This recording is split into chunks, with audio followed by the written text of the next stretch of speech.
Bonjour à toutes et à tous, je suis ravie de vous retrouver sur le plateau de Smart Food, votre rendez-vous quotidien sur Bismart qui s'intéresse à l'alimentation sous toutes ses formes, des formes que l'innovation contribue aussi à façonner. C'est donc à l'innovation que nous allons nous intéresser aujourd'hui, des innovations qui naissent dans des laboratoires, de même que les recettes qui feront les produits agroalimentaires de demain. Un peu de food, beaucoup de technologie et une dose de créativité. Eh bien, c'est ce que nous allons voir tout de suite avec mon invité. Bonjour Anne Cazor. Bonjour. Vous êtes technologue culinaire, fondatrice de Sinov. C'est un laboratoire de recherche et de développement en alimentaire et culinaire, laboratoire spécialisé en recherche et développement dans la production de petites séries pour le compte de différents porteurs de projets. Il peut s'agir de chefs, d'artisans, de start-up ou de plus grands groupes. Vous êtes ingénieur en agroalimentaire, docteur en gastronomie moléculaire. Et effectivement, je le disais, vous vous définissez comme technologue alimentaire. Qu'est-ce que c'est exactement ? La technologie, en fait, c'est l'interface entre la science et l'application qu'on va en faire. Donc, dans le cas de l'alimentaire, c'est l'interface entre la science de l'aliment, tout ce qu'on va lire dans les publications scientifiques, ce qui sort des laboratoires de l'INRA, vraiment recherche, et ce qu'on va pouvoir en faire en industrie, dans les startups, chez les chefs. Donc, c'est presque de la théorie à la pratique, finalement. Exactement. On est le pont entre la science et le culinaire, ou l'alimentaire, si on différencie les deux. C'est ça, d'ailleurs, qui vous a poussé à fonder Sinov il y a 16 ans maintenant ? Clairement, c'est la compréhension. Pourquoi, comment, mais avec l'application qui va derrière. Donc j'ai fait une thèse vraiment poussée sur la compréhension des mécanismes physico-chimiques qui se passent en cuisine, dans des bouillons de légumes et de viande.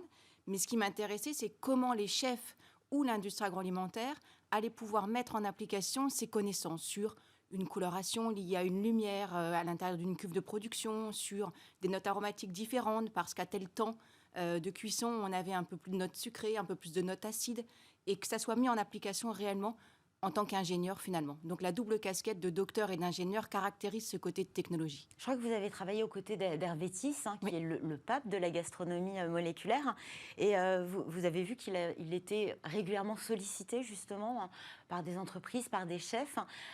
Finalement, quel est l'intérêt pour un chef, une entreprise, d'avoir accès justement à cette base scientifique ? Pour moi, c'est vraiment la source de la créativité et de l'innovation.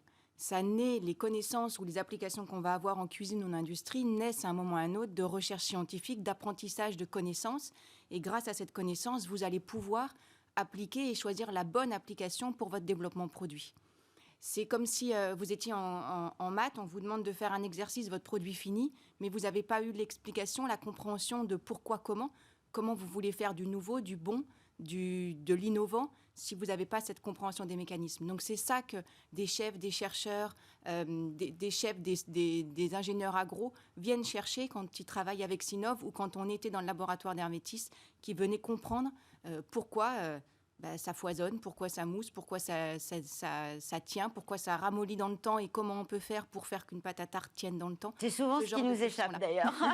C'est pour ça qu'on a besoin de vous, j'imagine. Je m'interroge toujours sur les noms. Sinov, c'est science, c'est innovation ? Oui, j'ai une contraction bête et méchante qu'on a imaginée très simplement, sans aucune... on n'est pas vantard là-dessus. Hein. C'est un nom d'entreprise. C'est quoi le point de départ d'une innovation ? C'est un besoin, j'imagine ? C'est un besoin qui peut être un besoin consommateur ou un besoin cible client, un besoin aussi d'aller sur un nouveau marché, un besoin de travailler sur un nouveau packaging, un besoin d'utiliser une techno qu'on a en interne mais qu'on ne sait plus faire ou une nouvelle technologie. Ça vient d'un peu partout en fait. Il y a plein d'axes plein d'entrées finalement dans l'innovation. Est-ce que l'innovation culinaire, c'est un peu une innovation scientifique comme les autres, ou est-ce qu'elle a des particularités ? Elle a peut-être plus d'exigences aussi ? Je dirais c'est une innovation comme une autre parce qu'elle doit être processée, elle doit être travaillée pour pouvoir aboutir à un résultat et relever le challenge qu'on s'est fixé. Après, il y a peut-être une complexité liée à l'alimentaire, c'est que vous avez des interactions entre tous les ingrédients, toutes les molécules que vous mettez à l'intérieur de vos recettes qui sont assez complexes. Donc, il y a peut-être une complexité d'interaction, mais sinon, elle doit être processée comme n'importe quel travail d'innovation. Si finalement, un travail qui s'apparente presque à de la pâtisserie, j'ai toujours, moi, assimilé ça à presque de la chimie. Ça dépend des conditions atmosphériques, ça dépend de beaucoup trop de choses. Et souvent, il y a des processus qui nous échappent. C'est assez similaire dans la démarche ? On est clairement là-dessus. Il va falloir qu'on décortique le pourquoi il se passe ça, comment ça se passe, pour mieux comprendre et mieux innover sur les formulations.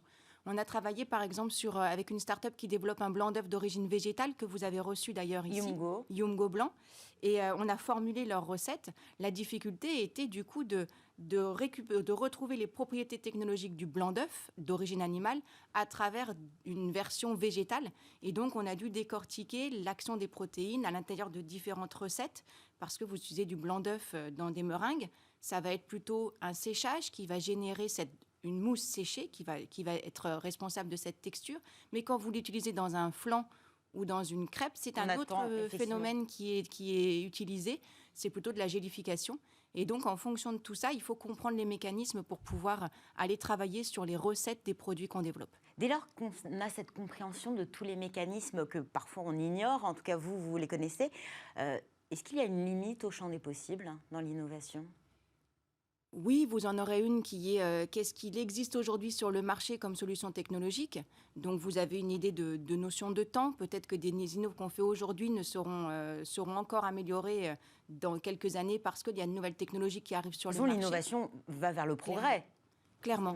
Donc, c'est plus une question de temps. On arrive à faire une inno à un temps T, mais qui sera différente un peu plus tard. Est-ce que ce sont les tendances de consommation qui font l'innovation ou l'inverse ? Est-ce qu'on peut aussi partir sans sonder effectivement les tendances actuelles ou à venir et peut-être se lancer dans une innovation et lancer une tendance derrière ? Je pense qu'il y a deux entrées. En effet, il y a celle de la tendance liée à la demande aux consommateurs, à un enjeu écologique, économique, enfin tout ce qui nous entoure, qui est déjà très poussé. Et il y a une entrée aussi sur le produit et l'amélioration de ce qu'on a aujourd'hui.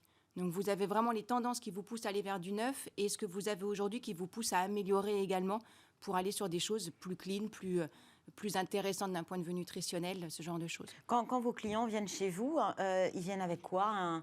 Une demande forcément, un cahier des charges aussi C'est variable. La majorité du temps, en effet, vu qu'on est là pour formuler les produits et les innos de nos clients, ils arrivent avec un cahier des charges.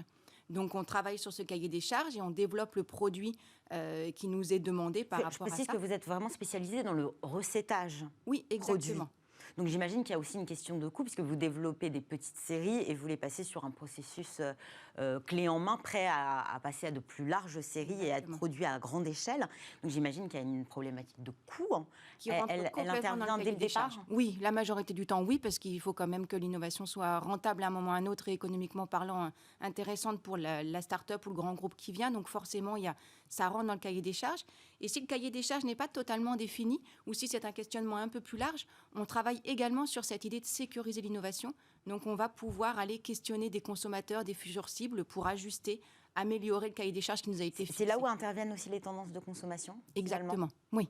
Et c'est là où intervient aussi toute cette méthodologie du design à l'intérieur de notre méthodologie, parce qu'on va aller questionner, toucher, travailler avec des consos, avec des professionnels, pour pouvoir conforter et valider que le cahier des charges est d'accord et qu'une fois qu'on a formulé le produit qui a été réalisé dans le laboratoire est conforme à l'attente de cette future cible.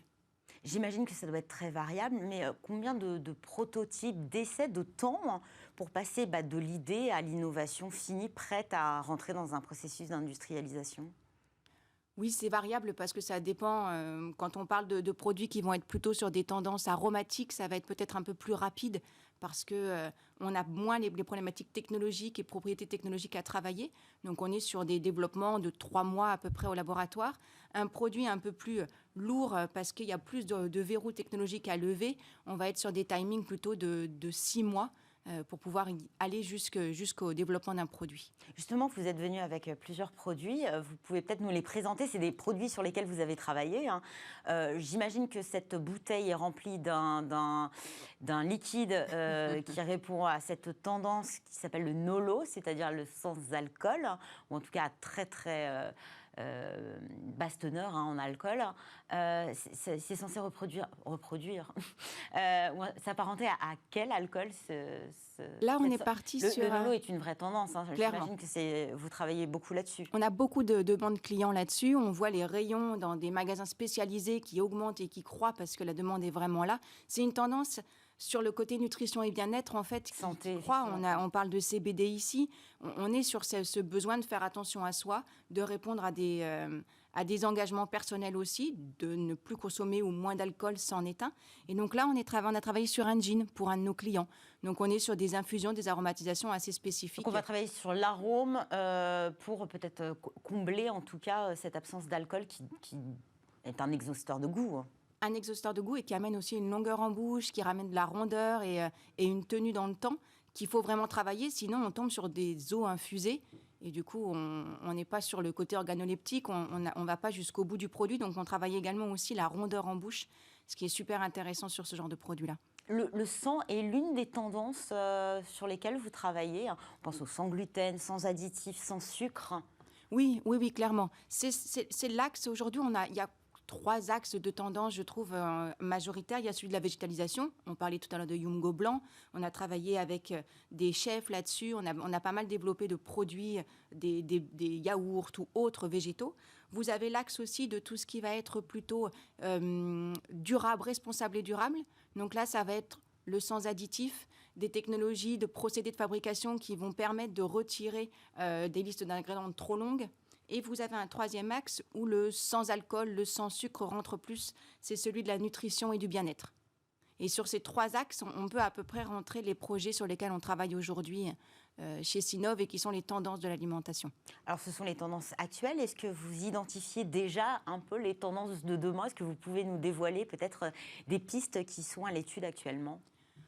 On en parle beaucoup, de toute manière, c'est la question de l'écologie. Donc, comment devenir de plus en plus responsable écologiquement parlant dans le développement de nos produits. Donc, on a l'axe de la végétalisation, mais il y a des gros axes sur le packaging, sur le vrac, qui sont aussi en cours de travail pour voir comment rendre cette alimentation saine, alors qu'elle est proposée en vrac, par exemple.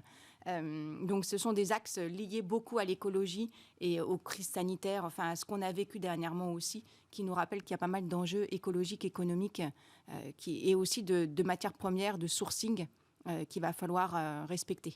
La foodtech, avant de nous quitter, Anne Cazor, est en pleine ébullition. Les acteurs se multiplient. Quel regard vous portez sur les innovations que l'on observe actuellement? Je pensais notamment, et je suis allée jeter un coup d'œil effectivement sur le site internet du SIAL, le Salon de l'innovation alimentaire. Ça se développe énormément. Beaucoup, vous le dites, sur la végétalisation. Est-ce qu'il y a une limite qu'on doit se fixer aussi dans l'innovation?